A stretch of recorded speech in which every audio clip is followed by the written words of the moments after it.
Hey friends, it's Jasmine from Jasmine's Astrology, but you can call me Jay. Welcome back to my channel. Today we have another zodiac season forecast to get to.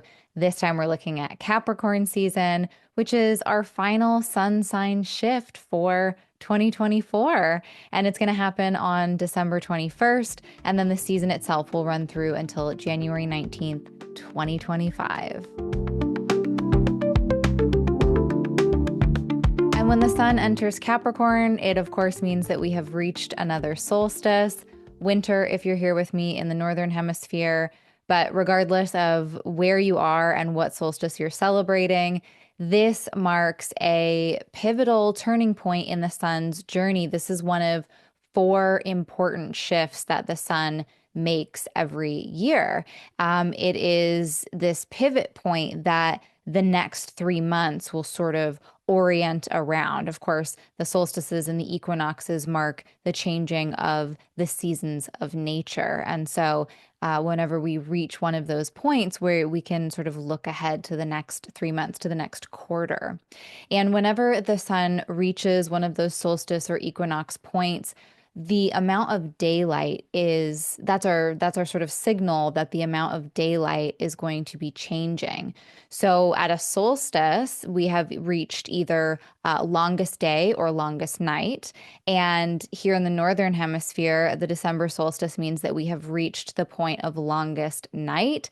And so from here on out, daylight will actually start to increase. So this is the point of the year when the sun actually starts to gain its strength back. But this is a slow process. I'm talking seconds, I'm talking minutes. Like the difference in daylight hours between the end of December and the end of January, at least where I'm located, is about an hour. So it takes that entire month for us to gain back 1 hour of daylight. So this shift isn't necessarily something that we're going to see on a daily basis because the daylight is only changing again by seconds, by minutes every day. But by the end of March, we've gained 4 hours of daylight. And that's a huge difference. That makes a huge difference on the mental health, on the physical interaction with the world around us. So these are slow but mighty shifts. This is sustainable progress.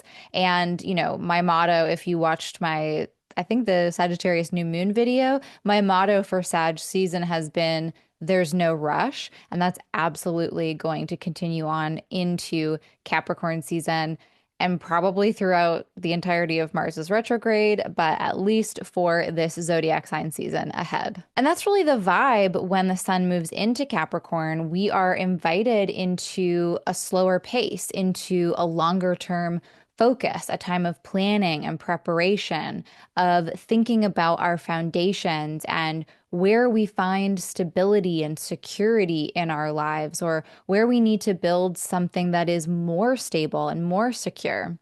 We might look to past experiences and pull some wisdom from them, because they might show us what is tried and tested and true. Like, what are those methods that have worked for us before?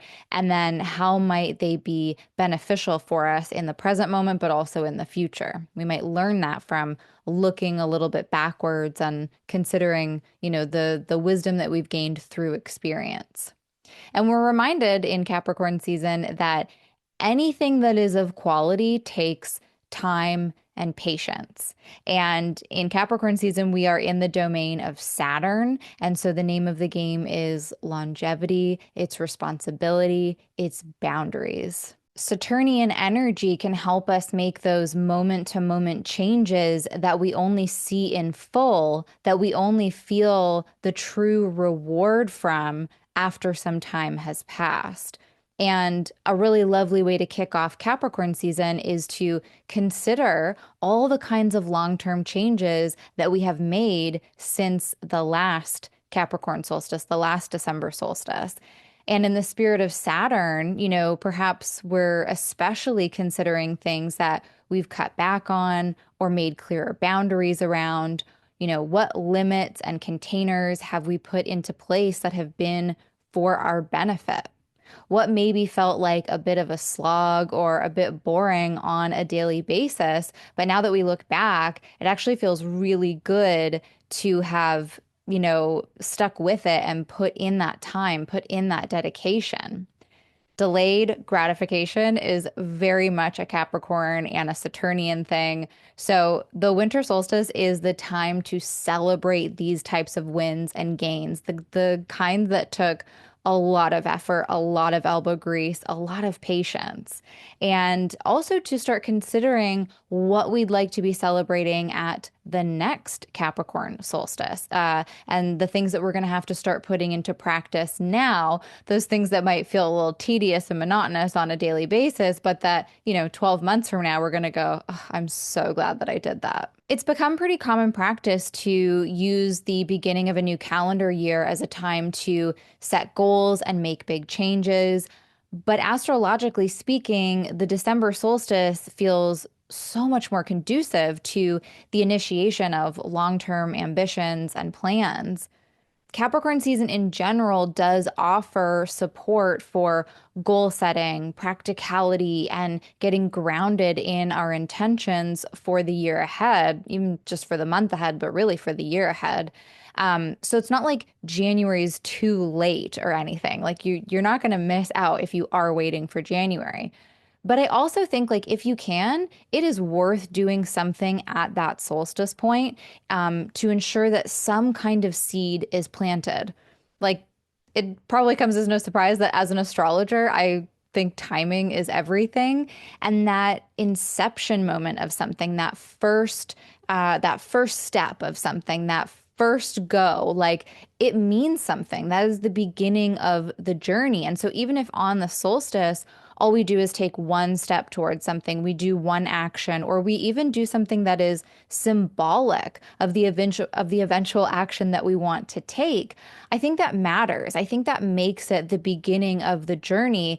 And then the journey is infused with all of that beautiful solstice magic. In general, though, Capricorn season is going to be about those long range visions and planning for the future. So this kind of mindset will kind of take hold for the entire 4 week period.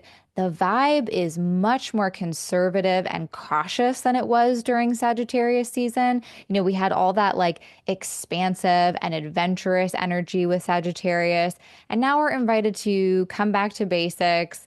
Remember the essentials. Capricorn can help us to be a bit frugal, to see where we can repurpose something and give it a new life rather than buying or creating something entirely new. It is very supportive of preservation. And so, like making something go a really long way. So if the piece of technology still does what it's supposed to do, there's no need to upgrade. If your clothes still fit and you enjoy the way they look, there's no reason for a whole wardrobe change. Now, sometimes the frugality of Saturn and Capricorn can get us a little bit stuck in the past and unwilling to innovate and change just because, really. But because the sun is only in Capricorn for such a short period of time every year, I think we can really take the lesson of consolidation and longevity and use it as a means of foundational support. And sort of along these same lines, the necessities of life can come into greater focus during Capricorn season. Like the things that we need in order to survive can really be front of mind. And we might spend a lot of time thinking about, well, like where and in what ways do we have what we need to live, and where or in what ways are we lacking those things? What are we able to do to create more security and protection for our health and our well-being? And what might be out of our control? And what is our relationship in general to things like safety and security? Do we like cling and hold on to it and grip onto it? Does it scare us? Like, do we need this like more expansive energy? We're too scared to put those certain things into place that would create that safety net. Does it feel just boring? Like I don't know that there is a right or wrong answer to how we feel about safety and security, but it's just more that Capricorn season is a really great time to kind of contemplate those things and then see what that brings up for us. Aging and the passage of time can also be things that are sort of potent and in the air during Capricorn season. Some of us might feel a kind of anxiety or pressure around the passing of time, worrying that we don't have enough of it. And maybe that motivates us to be more realistic about how we spend our time, to be more respectful of our time. Consider where we allow that internal resource to flow and where we might need to put better boundaries in place around it. Now, some of us might feel more inspired by the passing of time.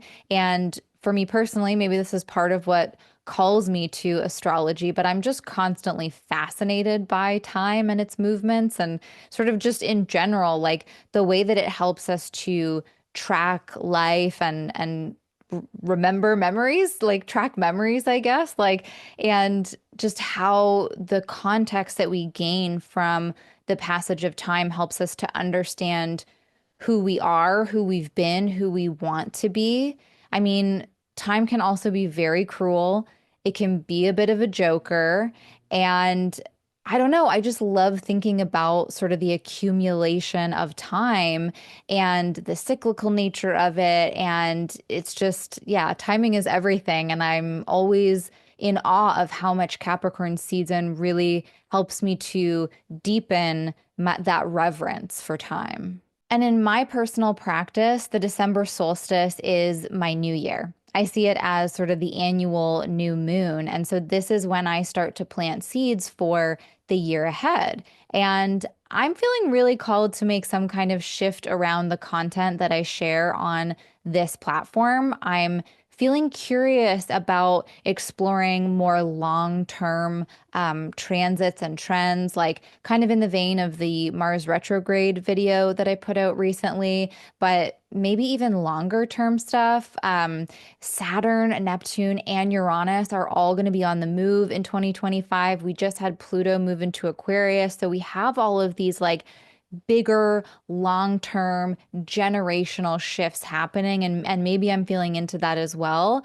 But I think I'd like to talk more about those, in a bigger picture kind of way. And so I'm going to use that solstice magic to start contemplating and visioning and planning what I want that to look like. But I also really love talking about the astrology of the moment and like being in the present moment, like in this very second with the astrology that is happening all around us. So I got to figure out what that's going to look like as we move forward. The first shift that I am going to make is in relation to these zodiac season forecasts. I'm not going to preview all of the sort of key transits coming up in the season. I'm really just going to focus on the sun and its shift into the sign. This video is probably a little bit longer than they're going to be moving forward, just because I also talked about the solstice and I'm also talking about my intentions for the new year. So yeah, I think 2025, the zodiac season and lunation forecasts will be a little bit shorter, just so that I have room in the schedule for some other content about longer term forecasts. And of course, I want to have more guests on the show, on the channel, to feature other astrologers and hear from them as well. And as a little sneak peek, this idea of having to consolidate or pull back in one area so that we can expand in another area is very much the Saturn square Jupiter or Jupiter square Saturn that is happening, and that has kind of been a signature of 2024. And I hope to talk about that very soon. So stay tuned. And hey, if you have any kind of requests for something that you'd like to see here on the channel, let me know in the comments. I am very open to suggestions. I can't promise that I'm going to take all of them, but I am open and curious to hearing about them. And I rarely say this, I should definitely probably say it more, but if you want to work personally with me, there's always a link in the video description to where you can book a reading with me. I'd love to get to know you. That's all I've got for now. I hope you have enjoyed this little overview of Capricorn season and the solstice. Let me know in the comments if you have any questions or need any clarification. Let me know where Capricorn is in your chart, what house and what house topics are getting lit up by the sun over the next 4 weeks. And do you celebrate the solstice? Do you have plans? I would love to hear what you're doing to honor this magical day. And thank you so much for watching, everyone. If you did enjoy this video, please take a moment to like it and then maybe even subscribe to the channel. That'd be cool. It's a super helpful and super free way to support my work, and I'm super grateful. And I'll be back soon with more astrology insights and other cosmic chit chat. But until then, everyone, I'll catch you in the cosmos.